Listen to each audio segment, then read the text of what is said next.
Hey, what's going on, guys? There's actually a psychology to happiness, and if you can pick between two different terms which I'm about to share with you, it's going to really make it so you can identify with having a constant level of joy. Now, there's actually a difference between joy and happiness, too, and we'll talk about that a little bit in a little moment here.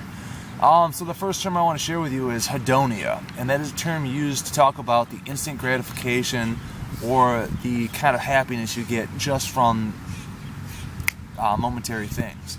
Like if a beautiful woman walks into a bar and a group of men happen to see them, and their interest peaks up like that. They have a slight moment of hedonia. Or if you eat that wonderful piece of chocolate cake.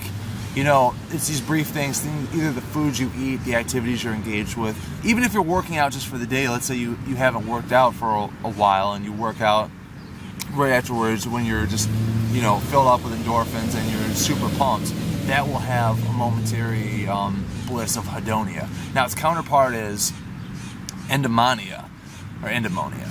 And what this term is this is the kind of feeling you get after you've achieved a goal that you've had for a long time. So if you've been in a workout routine for, let's say, about 3 weeks or something, after you get to that point, you're going to have this more sustained feeling of happiness. Now, this is super important because things that are associated with like hedonia are always going to have peaks and dips. But when you have an endomonic kind of activity, such as working out for a sustained amount of time, when you get to that point where you start getting happy about it and you start feeling the benefit, it sustains. Even if you walk away from exercising, if you've done it for a full year, you're not going to go dip down immediately. It's going to actually be sustained for the longest time. A perfect understanding about this too is if you think about for a moment, you may have heard stories about like monks living in the mountains and doing all this crazy stuff. Well, those guys are actually by far the happiest people there are. Now, levels and understandings of happiness can vary. Some people, what makes them happy is much different for somebody else. We have associations on what should and should not make us happy based on when we grew up, But when it comes to the definition of actual happiness, they're always in the pursuit of enlightenment. So when they're in a constant pursuit, they're always diligently doing an endomonic kind of activity where they're just constantly going towards a better goal. Now, the thing is, you never will hear somebody say that they've become enlightened or that they are right about that point, because it's always a pursuit of something. It's always a diligent practice of doing it in and out every single day. When you build on, and this is the important of goals, when you build on something on a consistent basis, the effect is going to be residual afterwards. Anything you're going to try for a prolonged period of time is going to have a sustained level of happiness after a certain point, because it's not ups and downs constantly like that. So it's really interesting philosophy too, because if with monks, they actually try to get rid of all those peaks entirely. They try to keep it like a perfect medium. They try to get rid of all these super exciting things. And I know it seems kind of weird, like, why wouldn't you have these really exciting things? Like, I want to go skydiving and I want to go do all these other things. And, I completely believe in this because I've gone skydiving myself and I've done other fun things that at the moment you're just super pumped and super happy because they were super fun.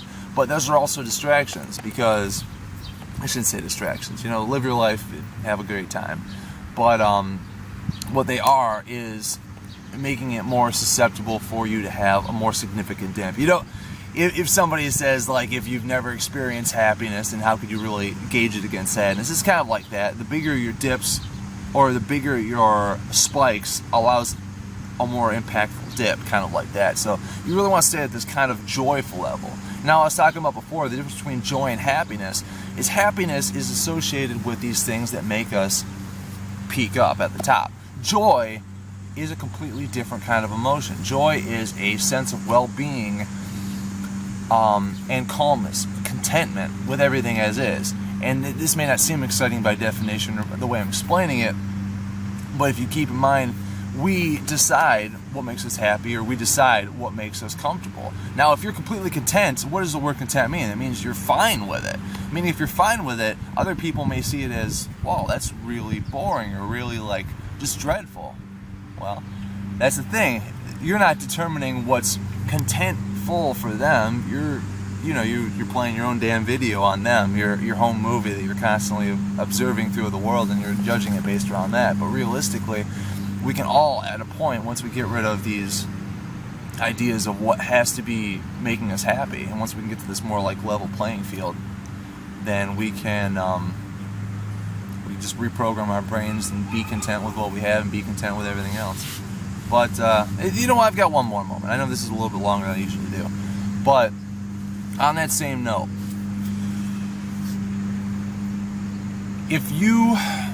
some people will say this. Some people will say, like, they'll do miscomparisons. They'll say, like, I don't need to be wealthy, or I don't need to be like a millionaire to be happy. I'd rather be happy than a millionaire. But those are, first off, just completely ridiculous conclusions, because neither one of those are associated to the other one.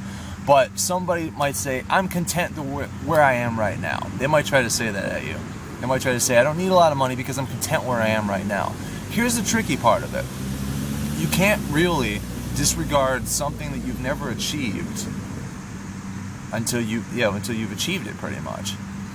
So that means you would have to have gotten to the point where you understand how it is to be a millionaire, understand how it is to have the kind of success you're claiming that you do not need or do not want, and it will be perfectly fine, before you can dismiss it and say, okay.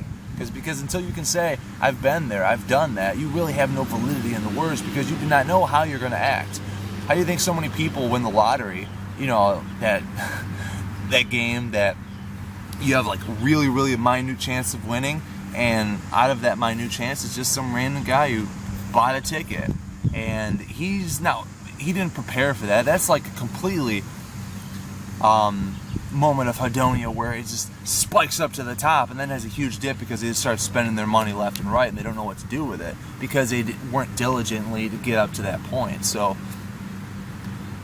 you can't say that you're content with it, and that you can't assume the position of how you would act under certain circumstances unless that circumstance actually happened. I'll see you guys later on, and ta-ta.